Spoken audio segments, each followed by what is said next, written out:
Hi friends, welcome to the Bible facts. Some facts about the Bible. Fact number 1, బైబిల్లోని మొత్తం పుస్తకాలు 66. Fact number 2, బైబిల్లోని మొత్తం అధ్యాయాలు 1189. ఫ్యాక్ట్ నెంబర్ 3, బైబిల్లోని మొత్తం వచనాలు 31,102. ఫ్యాక్ట్ నెంబర్ 4, పాత నిబంధన 39, క్రొత్త నిబంధన 27 పుస్తకాలు కలవు.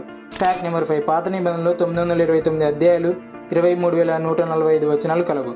ఫ్యాక్ట్ నెంబర్ 6, క్రొత్త నిబంధన 260 అధ్యాయాలు 7,957 వచనాలు కలదు. ఫ్యాక్ట్ నెంబర్ 7, పాత నిబంధన గ్రంథాల్లో 5 ధర్మశాస్త్ర గ్రంథాలు, 12 చరిత్ర గ్రంథాలు, 5 పద్య పుస్తకాలు, 5 పెద్ద ప్రవక్తల గ్రంథాలు, 12 చిన్న ప్రవక్తల గ్రంథాలు, మొత్తం 39 గ్రంథాలు.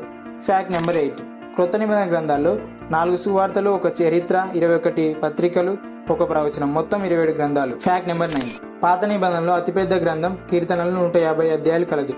అతి చిన్న గ్రంథం ఓబద్య. అతిపెద్ద అధ్యాయం కీర్తనలు 119.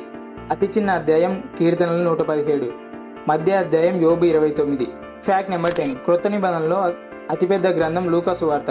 అతి చిన్న గ్రంథం 2వ యోహాను గ్రంథం. అతిపెద్ద అధ్యాయం లూకా 1. అతి చిన్న అధ్యాయం ప్రకటన 15. మధ్య అధ్యాయం రోమా 13.